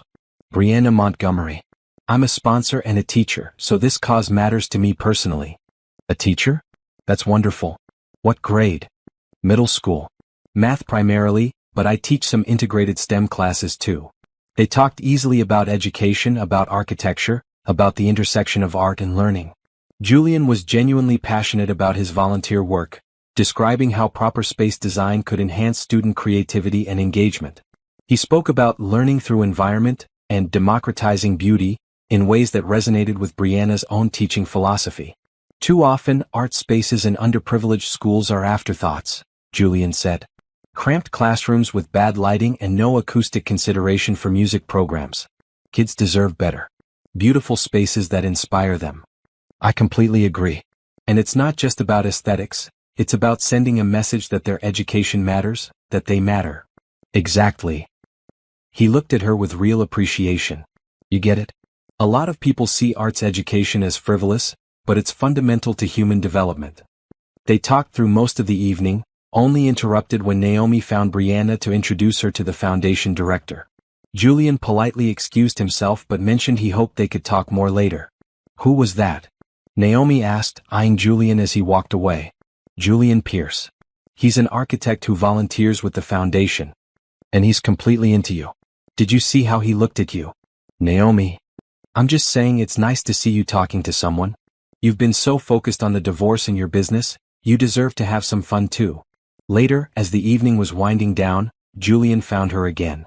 I know this might be forward, but would you like to get coffee sometime? I'd love to continue our conversation about education and design. Brianna hesitated for just a moment. She'd been so focused on protecting herself, on building her new life alone, that the idea of opening up to someone felt risky. But Julian seemed genuine. He'd talked to her for hours without asking about her wealth or her company. He didn't even seem to know who she was beyond a teacher and sponsor. I'd like that, she said. They exchanged numbers. As Brianna left the gala that night, she felt something she hadn't felt in a long time. Possibility. Not love, not yet. Just the simple possibility of connection with someone who saw her as a person, not as money or status or opportunity. It was a small feeling, tentative and fragile. But it was there. And for now that was enough. 6 months after the divorce was finalized, Brianna's life had transformed in ways she was still processing. Her company's value had continued to grow exponentially, her investments were performing beyond projections, and her foundation was making real change in education across the state. But the biggest surprise was Julian. Their coffee date had turned into dinner, which turned into weekend walks through museums, which turned into long phone conversations about everything and nothing. Julian was unlike anyone she'd dated before, grounded, thoughtful, content with who he was. He had a successful architecture firm but wasn't defined by it. He volunteered regularly, not for recognition but because he genuinely believed in giving back. And remarkably, he'd fallen for her before he knew about her wealth. That revelation came 2 months into dating when Julian mentioned offhandedly that he was working on a project for that Montgomery Data Systems company. Wait, Brianna had said. You know about Montgomery Data Systems? Sure, they hired my firm to design their new headquarters. It's a fascinating project. They want sustainable architecture that reflects their tech innovation. He paused. Why? Julian. I own that company. His expression had been priceless, shock, confusion, then understanding. You're that Montgomery? The owner they keep mentioning in meetings but who we never see because she manages everything remotely? Yes. You're a billionaire. Yes. He'd sat back processing. Then laughed. I've been buying you coffee at that little shop near your school. Did you think that was cheap? I thought it was sweet. I literally bought a Billionaire a $4 latte. And I appreciated every one. They talked for hours that night about wealth, about identity, about what really mattered. Julian admitted he'd been intimidated at first, not by the money itself but by what it might mean about their relationship. Would she still want to date a regular architect when she could have anyone? I don't want anyone, Brianna had said simply. I want someone who sees me. Who cares about my thoughts on teaching philosophy and whether I prefer impressionism or abstract expressionism. You've done that from the start. Because you're interesting, Julian said. The money is just a detail about your life. It's not who you are. That attitude proved itself over the following months. Julian never asked her for anything, never expected her to pay for expensive things, never treated her differently than before. When she offered to sponsor his community center project with a substantial donation, he'd been grateful but had insisted on a formal grant process through her foundation to ensure it was evaluated on merit, not favoritism. "I want your foundation to fund projects that matter," he'd explained. "If my project qualifies on its own merits, great. But I won't take advantage of our relationship." She'd fallen a little bit more in love with him right then. In May, Brianna made her first major public appearance as the owner of Montgomery Data Systems. The company was launching a revolutionary new encryption protocol that would change data security across industries. The press conference was scheduled for their headquarters, the building Julian's firm had designed. Standing at the podium, looking out at dozens of reporters and industry leaders, Brianna felt nervous for the first time in months. She'd given presentations to her company's board, but this was different. This was announcing herself to the world. "Good morning. I'm Brianna Montgomery, owner and principal investor of Montgomery Data Systems. For those wondering why I've remained largely out of the public eye until now, I have a simple explanation. I'm a middle school teacher who inherited a tech company, and I wanted to learn the business before representing it publicly." That got appreciative chuckles. She continued, explaining the new encryption protocol, their expansion plans, their commitment to ethical data practices. She spoke clearly and confidently, fielding questions from reporters with the same patience she used with curious students. One journalist asked, "Ms. Montgomery, there were reports about your divorce last year. How has that affected your management of the company?" "That's personal and irrelevant to this business announcement," Brianna said firmly but politely. "But I'll say this. I'm committed to building a company culture based on integrity, respect, and ethical behavior, values that matter in both business and personal life." Next question. After the press conference, Janet Rodriguez pulled her aside. "That was masterful. You're a natural." "I don't know about natural, but I've learned that speaking truth is simpler than maintaining elaborate stories." The press coverage was extensive and positive. Headlines called her the teacher billionaire and tech's most reluctant CEO. Several articles focused on her foundation work and her commitment to education. A few mentioned the divorce, but most reporters respected her privacy and focused on the business news. That evening, Julian took her to dinner at a small Italian restaurant. His favorite place, not expensive or fancy, just authentic. They sat in a corner booth, sharing pasta and wine, talking about the day. "You were amazing today," Julian said. "Confident, clear, in command. Very impressive." "Thank you. I was terrified. Didn't show at all." He reached across the table and took her hand. "I'm proud of you. Not because you're successful or rich, but because you handled a difficult situation with grace and turned it into something meaningful." "The divorce. Everything. Trevor's betrayal could have made you bitter or vindictive. Instead, you used it as motivation to build something better. You took control of your life." Brianna squeezed his hand. "I couldn't have done it without support. Your support. I didn't do anything. You treated me like a person, not a story or an opportunity. You liked me before you knew about the money. That mattered more than you know." They finished dinner and walked through the city, hand in hand, talking about Julian's latest community center project and Brianna's plans to expand her foundation internationally. It was a perfect evening. Simple, genuine, full of the kind of contentment that comes from being with someone who truly knows you. The next month brought news about Trevor. He'd apparently tried to start a consulting business, but it had failed. He'd moved out of his parents' house into a small apartment, was working a regular job in sales, living a completely ordinary life. Through mutual acquaintances, Brianna heard he'd broken up with Vanessa shortly after the appeal was denied. She dumped him when she realized there was no money, the acquaintance explained.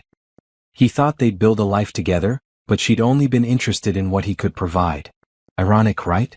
Brianna felt nothing hearing this. No satisfaction, no sympathy, just a distant acknowledgement that karma had a way of working things out. In July, Brianna's foundation announced a major initiative, $50 million allocated over 5 years to improve public school education infrastructure. The money would fund teacher training, classroom resources, arts programs, and technology access in underprivileged districts. The press conference for this announcement was even bigger than the last one. Brianna stood with Janet, Naomi, and several education leaders, explaining the program's goals. "Education changed my life," Brianna told the assembled reporters. "My teachers believed in me when I was just a kid with potential and not much else. They gave me tools to succeed.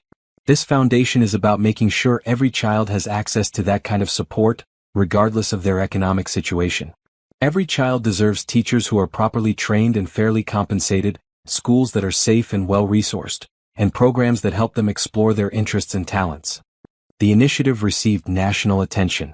Brianna was interviewed on morning shows, featured in business magazines, and invited to speak at education conferences.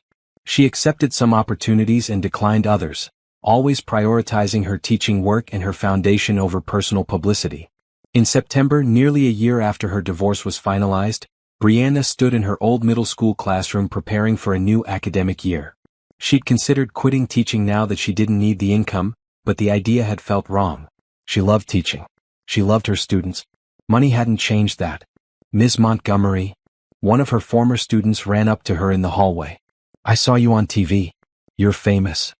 "I'm not famous, sweetie. I just do some business work in addition to teaching." "My mom said you're really rich and you're using your money to help schools." "Is that true?" "It's true that I'm working to improve education, yes." "That's so cool. I want to do that when I grow up. Make money and use it to help people." Brianna smiled. "Then work hard, be kind, and never stop learning. You can do anything you set your mind to." That afternoon, teaching her first class of the year, Brianna felt complete in a way she hadn't in years. She had wealth, yes. She had success and influence and opportunity. But she also had purpose. She had meaningful work. She had genuine love with Julian. She had a future she was building deliberately and thoughtfully. Her phone buzzed during planning period. A text from Julian, "Dinner tonight?" "I'm cooking." She texted back, "Perfect. I'll bring wine." As she drove to Julian's house that evening, wine in the passenger seat, she thought about how different her life was from a year ago. Then she'd been testing Trevor with $150, discovering his affair, planning her escape. Now she was free, successful, and genuinely happy. Julian greeted her at the door with a kiss. "How was the first day back?" "Wonderful. I love teaching." "I know you do. It's one of the many things I love about you." They cooked dinner together in Julian's modest kitchen, which he refused to renovate despite Brianna's offers to hire the best designers. "I like my kitchen," he'd insisted. "It's comfortable." Over pasta that Julian had made from scratch, they talked about their days, their plans, their dreams. Julian mentioned a potential project building affordable housing with integrated community spaces. Brianna talked about expanding her foundation's reach to rural schools that were even more underserved than urban ones. "We make a good team," Julian observed. "You focus on education infrastructure, I focus on physical infrastructure. Together we could actually change communities." "Is that a proposal?" Brianna teased. Julian looked at her seriously. "Not yet. But someday when we're both ready, yes. I want to build a life with you, Brianna. Not because you're wealthy or successful. I wanted that before I knew about any of that. But because you're kind and smart and purposeful. Because you see the world the way I do and want to make it better." Brianna felt her eyes well up. "I want that too." "Good." He raised his wine glass. "To the future." "To the future," she echoed, clinking her glass against his. She'd been through betrayal, heartbreak, and the complete dissolution of a life she'd thought was real. She'd been tested and underestimated. But she'd emerged stronger, clearer, more certain of who she was and what she wanted. Trevor had thought the $150 test would be about money. He'd been wrong. It had been about character, about values, about who someone truly was when they thought no one was watching. And Brianna had learned more from that test than Trevor ever would. She'd learned her own strength. She'd learned that wealth was a tool, not an identity. She'd learned that starting over was possible, even when it seemed impossible. Most importantly, she'd learned that the best revenge wasn't destroying those who hurt you. It was building a life so meaningful, so authentic, so full of genuine love and purpose that they became completely irrelevant. 1 year after serving Trevor with divorce papers at their anniversary dinner, Brianna stood on stage at the National Education Summit in Washington, D.C. She'd been invited as a keynote speaker to discuss philanthropic innovation in public education. The auditorium held over 2,000 educators, administrators, and policy makers. "Good morning. I'm Brianna Montgomery, and I'm a middle school math teacher from Portland." She paused while the audience applauded. "I'm also the owner of Montgomery Data Systems and founder of the Montgomery Education Foundation. But here's what matters most. I'm an educator first. Everything else I do stems from that identity." She spoke for 40 minutes about her vision for education funding, about empowering teachers, about ensuring every child had access to quality learning regardless of their zip code. She shared stories from her classroom, making policy discussions concrete with real student examples. The audience was engaged, responsive, clearly moved by her passion. After her speech, she was surrounded by educators wanting to talk, share their own school challenges, thank her for her foundation's work. She stayed for over an hour, listening to each person, taking notes on ideas for future foundation projects. Finally, her assistant Julia, hired 6 months ago to help manage her increasingly complex schedule, gently reminded her they needed to leave for the airport. Brianna had another commitment back in Portland that evening. On the private plane she'd purchased for efficient travel between her various commitments, Brianna reviewed documents for her company's board meeting the next day. Montgomery Data Systems had expanded into artificial intelligence ethics, developing tools to ensure transparent, accountable AI systems. It was cutting-edge work that aligned with her values. Her phone rang. Julian. Hey you. How was DC? Good. The speech went well and I talked to some amazing educators with brilliant ideas. I'm not surprised. When you talk about education, people listen. It's genuine passion, you can't fake that. How's the community center coming? Foundation is poured, framing starts next week. This is going to be beautiful, Bri. The space is going to serve hundreds of kids who currently have nowhere safe to go after school. I can't wait to see it. You'll be back in time for dinner? Should be there by 7. Perfect. I'm making your favorite. They talked for a few more minutes before Julian had to get back to a meeting with contractors. After hanging up, Brianna leaned back in her seat, looking out at the clouds below. Her life felt impossibly full. Teaching, running her company, managing her foundation, building a relationship with Julian, maintaining friendships, investing in meaningful projects. It was exactly what she wanted. That evening, she met Julian at the nearly completed community center. He walked her through the space, pointing out features. The music room with proper acoustics, the art studio with northern light, the computer lab with the latest technology, the gymnasium with basketball courts that could also serve as an event space. The foundation's grant made all of this possible, Julian said. Without that funding, we'd have built something functional but basic. This is beautiful. Kids deserve beautiful spaces, Brianna said, echoing Julian's words from their first conversation at the charity gala. You taught me that. We teach each other, he corrected. That's what partners do. They drove to Brianna's penthouse for dinner. Julian had indeed made her favorite, lemon pasta with asparagus, simple but perfect. They ate on the balcony, watching the city lights come on as the sun set. I saw something interesting today, Julian said. A news article about Trevor. Brianna looked up. She rarely thought about Trevor anymore. What about him? He got engaged. To someone new, not Vanessa. A woman he met at his sales job apparently. Good for him, Brianna said and meant it. I hope they're happy. You're not bothered? Why would I be? That chapter is closed. He's living his life, I'm living mine. I genuinely hope he's learned from his mistakes and will treat this woman better than he treated me. Julian studied her. You're remarkable, you know that? Most people would harbor some resentment. Resentment would only hurt me, not him. He made choices, faced consequences, and is moving forward. So am I. There's no benefit to holding on to anger. See, this is why I love you. Brianna smiled. Because I'm pragmatic about my ex-husband? Because you're genuine. You say what you mean what you say, and you don't waste energy on things that don't matter. He reached across the table and took her hand. You focus on what's real and important. Later that night, lying in bed, Brianna thought about the past 18 months. The betrayal, the test, the discovery, the divorce, the rebuilding. It had been painful but necessary. She'd needed to let go of who she thought she was, the struggling teacher married to a man she thought loved her, to become who she actually was. The next morning, she taught her classes with renewed energy. Her students were preparing for a math competition, and she'd been coaching them for weeks. Watching them solve complex problems, seeing their confidence grow, reminded her why she still taught despite not needing to. At lunch, Candace joined her in the teacher's lounge. I saw your DC speech online. You were incredible. Thank you. Do you ever think about quitting teaching? You could focus full-time on your company and foundation. Never. This is where I belong. The foundation and the company are important, but this, she gestured around the school, this is my purpose. These kids need good teachers. I can be one while also doing other work. You're balancing more than anyone I know. How do you do it? I have good people helping me. Janet runs the company day to day. My foundation has an excellent executive director. Julian manages his firm independently. I've learned to delegate, trust my teams, and focus on strategic decisions rather than trying to control everything. And somehow you still grade papers and plan lessons. Because that's the work that feeds my soul. That Saturday, Brianna attended the grand opening of Julian's community center. The mayor was there, along with dozens of families from the neighborhood. Kids ran through the new spaces, excited and amazed. Parents teared up seeing what their children now had access to. Julian gave a short speech thanking the foundation, the volunteers, and the community. Then he surprised Brianna by asking her to say a few words. She stood before the crowd, looking at all the hopeful faces. This center represents something important.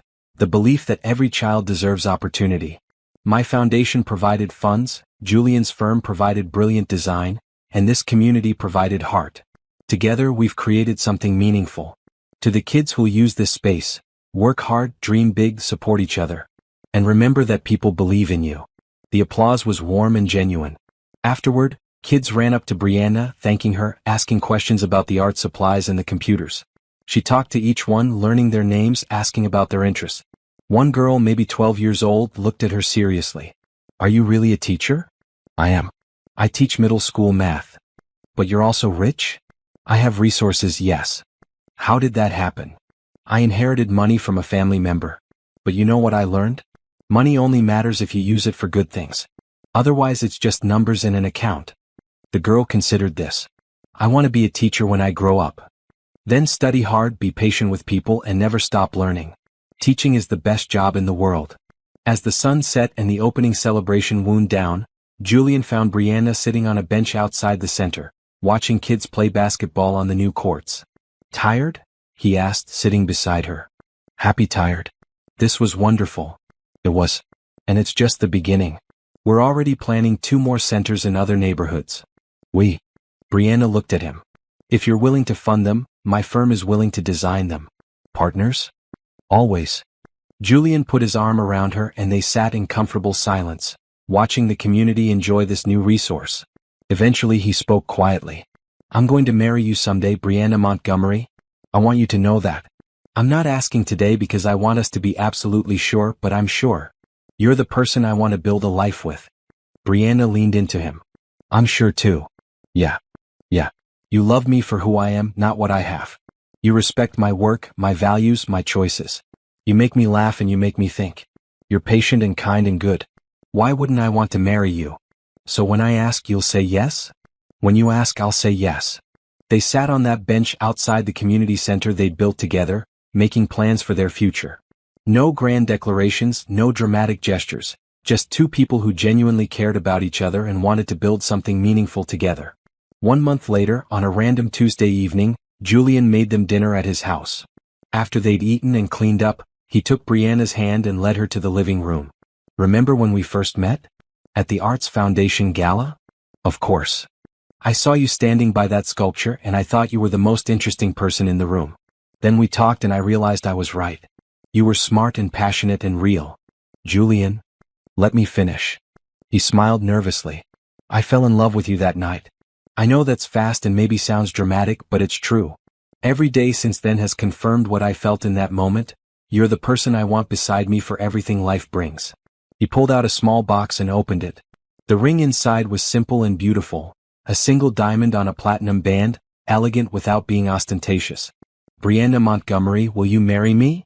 She looked at Julian, this good, kind, genuine man who'd loved her when she had nothing to offer but herself, who'd continued loving her through everything, who'd built a life alongside her based on shared values and mutual respect. Yes, she said simply. Yes, I'll marry you. He slipped the ring on her finger and pulled her into a kiss. When they broke apart, both had tears in their eyes. I don't care about the money, Julian said. I want you to know that. If you lost everything tomorrow, I'd still want this. I know. That's why I said yes. 6 months later, they married in a small ceremony at the community center they'd built together. It wasn't ostentatious or expensive, just 50 close friends and family, simple flowers, a string quartet of music students from Brianna's foundation programs, and vows they'd written themselves. I promise to see you clearly, love you honestly, and build a life with you that matters, Brianna said, looking at Julian with complete certainty. I promise to be your partner in all things, in joy and difficulty, in success and challenge, in the mundane and the extraordinary. I promise to value what you value, support what you create, and always see you as a person first, not as wealth or status or anything else, Julian responded. I promise to build with you, dream with you, and face whatever comes with you. They exchanged rings, kissed, and walked back down the aisle hand in hand while their guests cheered. The reception was held right there in the community center, with catering from local businesses and decorations by neighborhood kids who'd used the art studio to create them. It was perfect, meaningful, authentic, full of the people and values that actually mattered. Trevor was not invited, obviously, but Brianna heard through mutual acquaintances that he'd gotten the wedding announcement. His response, reportedly, was a quiet "she deserves that" before changing the subject. He'd apparently learned something from the disaster of their marriage.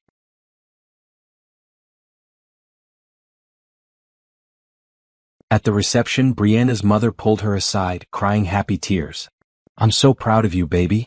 Not because of the money or the success, but because you chose yourself. You walked away from someone who didn't value you and built a life with someone who does. Thank you, Mom.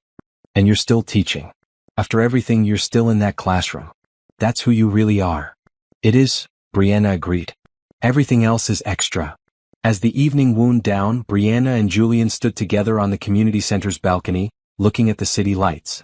In the distance was her penthouse, her building, her city. Below them was the center they'd created together, full of possibilities for local kids. Around them were friends, colleagues, students who'd become family. "Happy?" Julian asked. "Completely." Brianna turned to him. "You know what the best part of the past 2 years has been?" "What?" "Learning who I really am. Trevor's betrayal forced me to see clearly, to understand my worth, my strength, my values.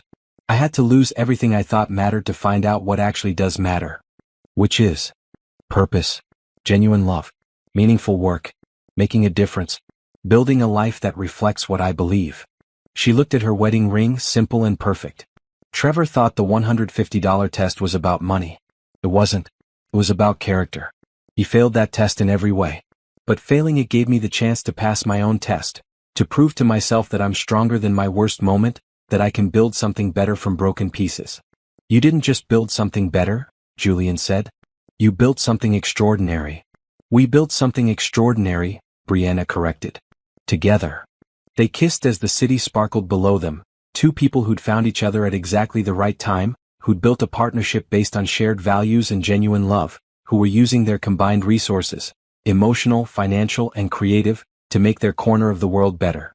A year ago, Brianna had stood in a parking lot testing her husband with a $150 request and discovering his betrayal.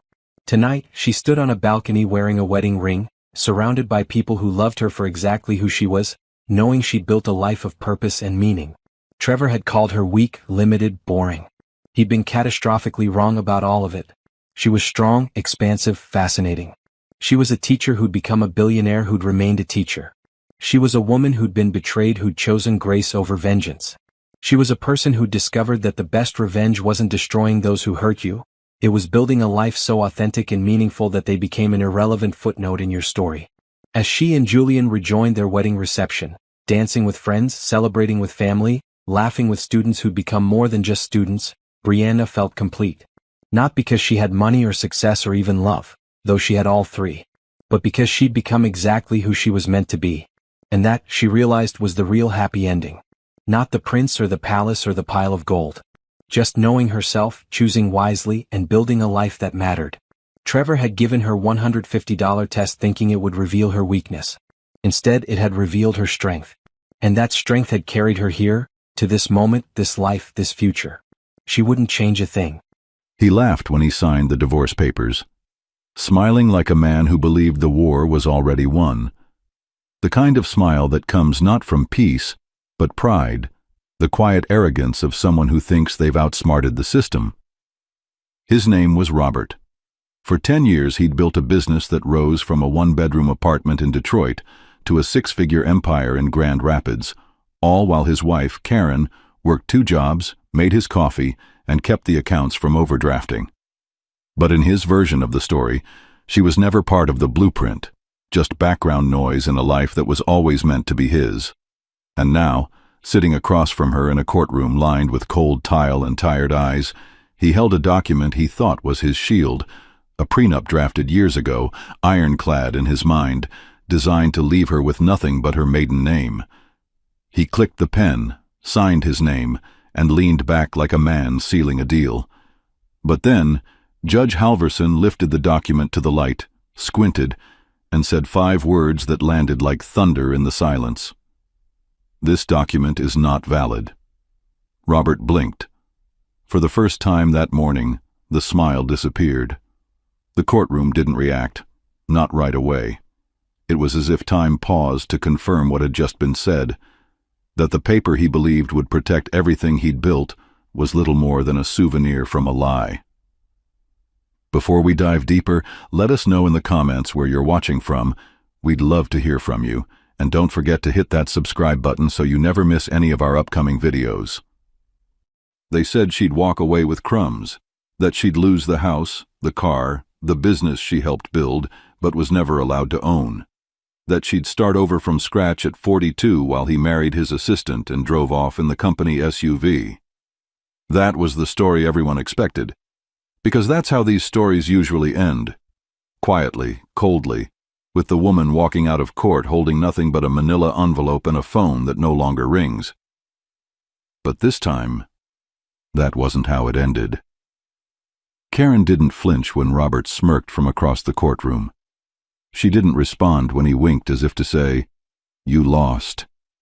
She just sat still, her hands folded tightly on the table, while Tamika Monroe, her attorney and oldest friend, laid out a timeline, evidence, receipts, contracts, and emails. She pointed to moments in time that Robert forgot were recorded. Pictures of Karen speaking to investors, bank statements showing money from her accounts funding their first shipment, handwritten notes she signed, passwords she created, a spreadsheet Robert once mocked her for organizing, now admitted as evidence. The judge, silent for most of the morning, began to take notes. He paused twice to reread sections of the agreement. Tamika's voice never wavered. She spoke with the kind of calm fire that only comes from someone who's waited too long to be heard. Every piece of evidence chipped away at Robert's confidence. First, his knee bounced. Then his jaw clenched. Eventually, he stopped looking at Karen entirely. And still, she said nothing. It wasn't just a flawed document. It wasn't just a forgotten signature. What no one, not even Robert, realized was that the prenup wasn't just weak. It was never filed at all. Not in 2011 when it was signed. Not in 2014 when it was revised. Not once, in any year since their wedding day, had it ever been made legally enforceable by the county clerk's office. It was a paper shield, and when the judge held it to the light, it crumbled. Long before the courtroom, before the arguments and attorneys and legal filings, there was just Karen and Robert. 2 kids in Brooklyn with nothing but cheap furniture, borrowed Wi-Fi, and late-night dreams whispered across kitchen counters. He was charming in a restless sort of way, always planning, always scheming.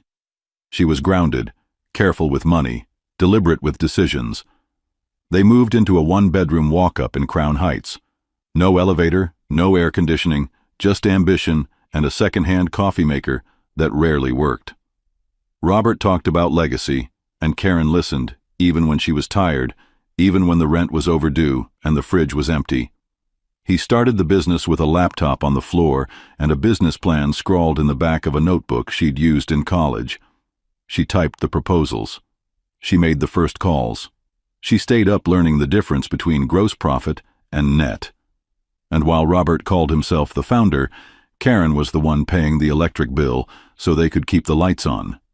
She worked at a diner during the day and took temp jobs at night, answering phones, processing invoices, handling schedules. When Robert got his first client, it was Karen who sent the invoice. When he forgot to prepare for a pitch, it was Karen who pulled an all-nighter editing the deck. She built the business with him, but her name never made it onto the papers because, "It's just paperwork, babe," he told her. "It'll complicate the taxes. Don't worry, we're in this together." So she let it go. Because back then, she believed him. She believed that love was enough, that building something together meant something, that when he won, they both did. She didn't ask for credit. She didn't ask for salary. She didn't ask to be listed as co-owner. She just wanted him to succeed, because she thought they were building a life, not just a company. By the time the business started bringing in real money, Karen was still behind the scenes, running payroll, managing vendors, writing emails under his name.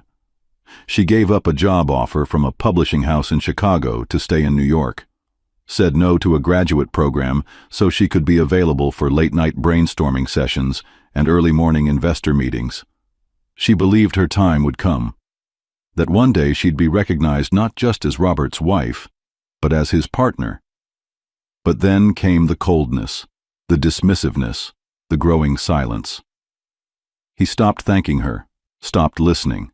The meetings that used to happen in their living room were now behind closed doors at an office she didn't have a key to.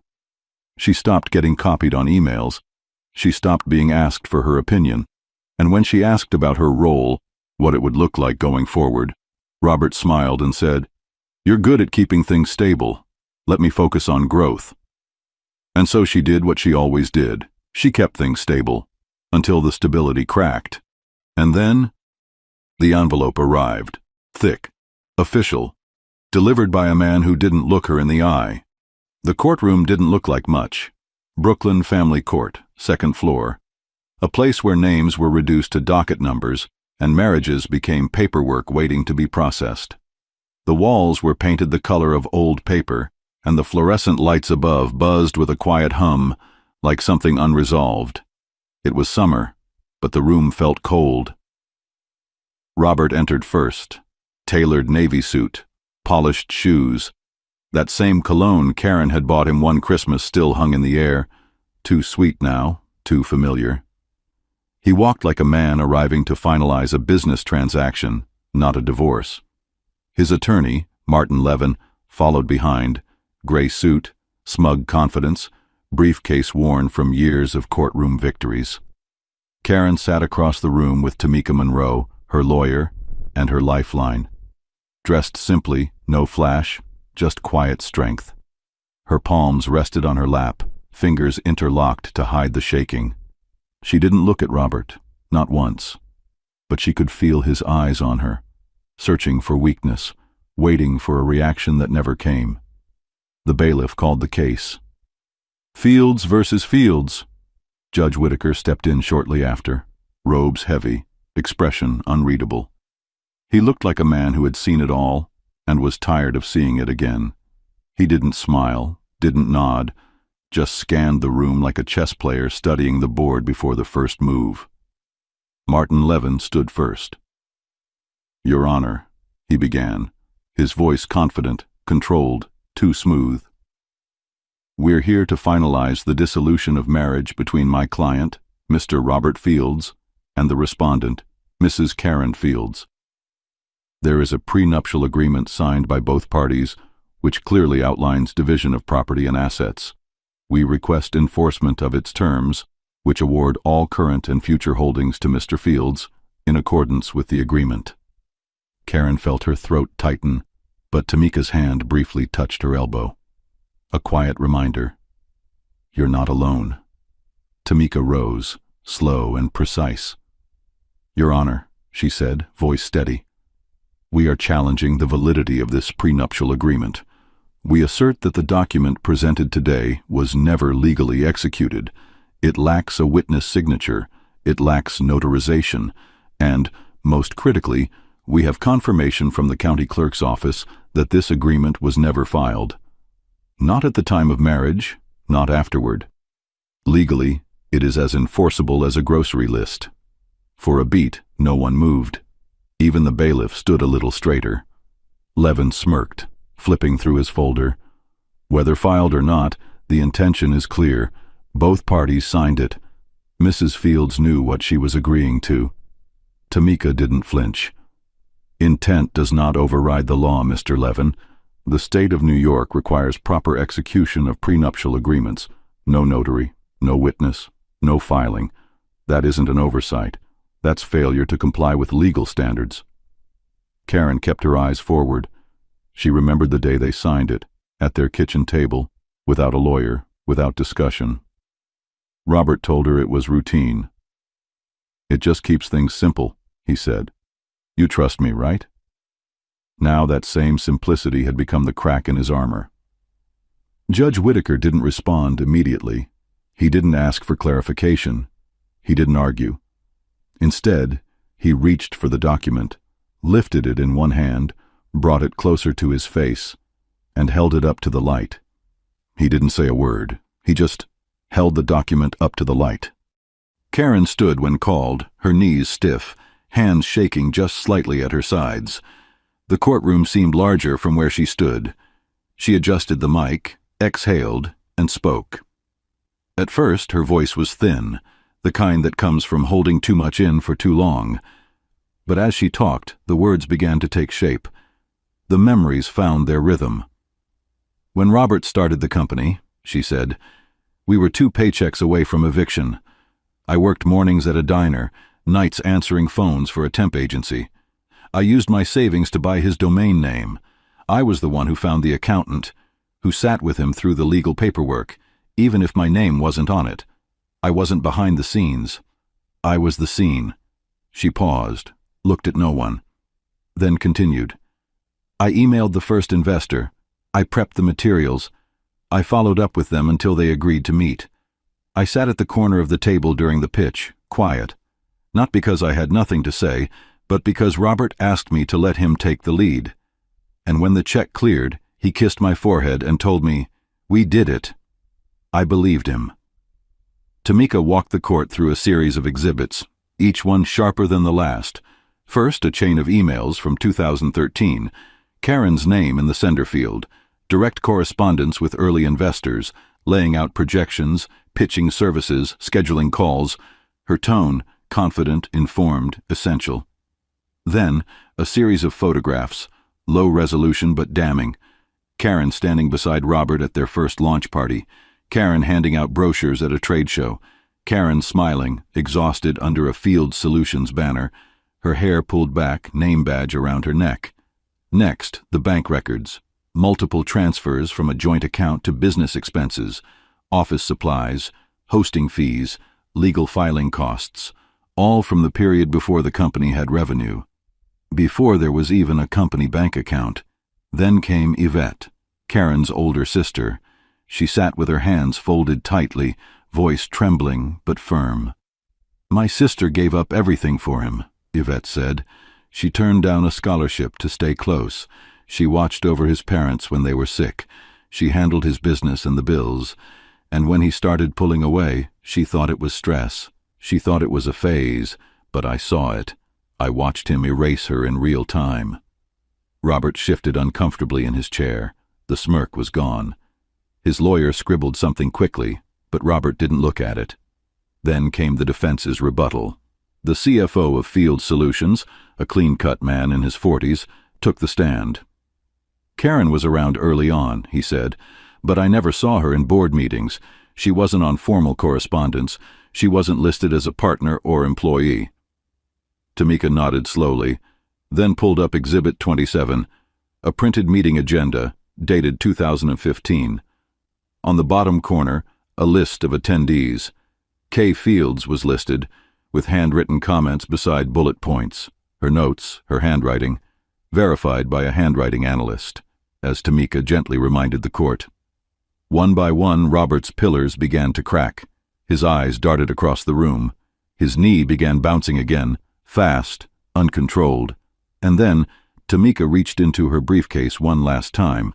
She pulled a single page from a clear sleeve, placed it carefully on the table, and slid it toward the judge. "This," she said, "is a certified response from the county clerk's office." Judge Whitaker adjusted his glasses and lifted the final document. The room was silent. Everyone watched his eyes scan the page. Slow, careful, deliberate. He didn't react right away, just a small nod as if confirming something he'd already suspected. "This," he said, holding the paper between 2 fingers, "is a certified response from the Kings County Clerk's office." He looked up, straight at Robert. "There is no record of this prenup ever being filed, not in 2014, not in any year since." A quiet murmur rippled through the back of the courtroom. Robert leaned forward in his chair, eyebrows pinched, mouth slightly open like he hadn't heard correctly. His attorney, Martin Levin, stood quickly. "Your Honor, if I may, there must be a mistake. We have a copy here, signed by both parties. Perhaps there was a clerical issue, a delay in record-keeping." The judge didn't flinch. "The county confirms there was no filing. Additionally, the document lacks notarization, and there is no witness signature." Martin's words caught in his throat.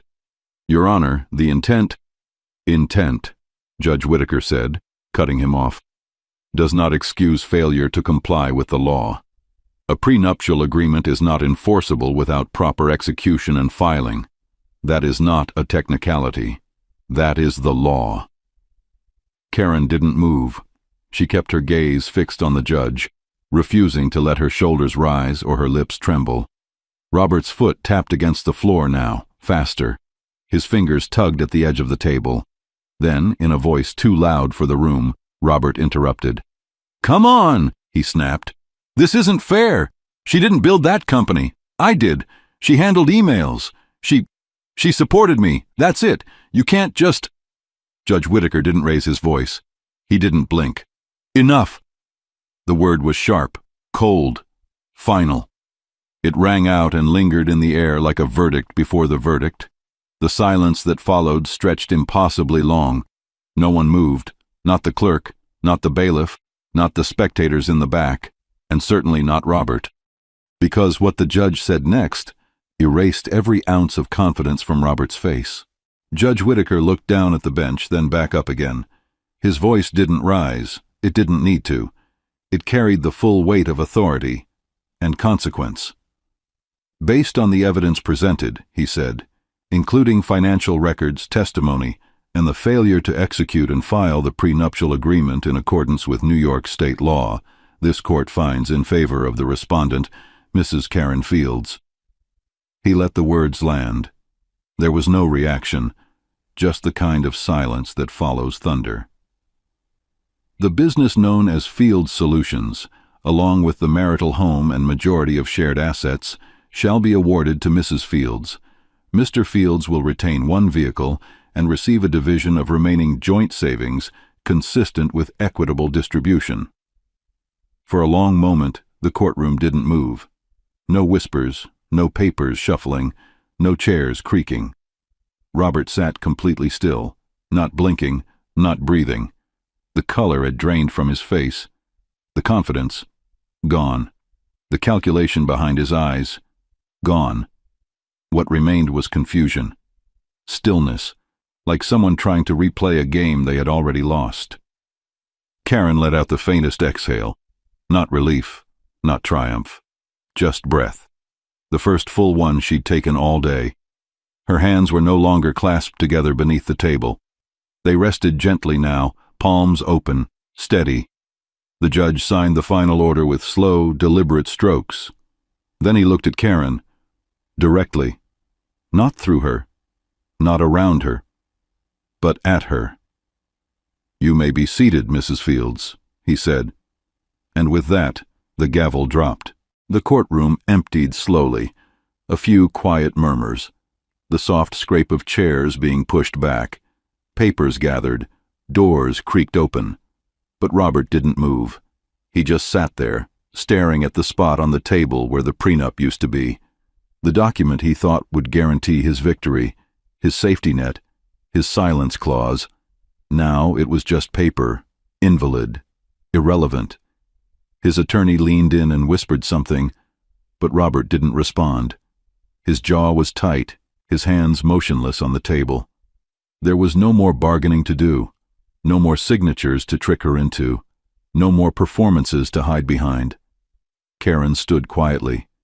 She didn't look at him, not to gloat, not to explain. There was nothing left to say. She gathered her bag, the same worn leather one she'd brought with her to every investor meeting, every grocery store run, every doctor's appointment during his late nights building a company on her back. She walked past him, past the benches, past the bailiff.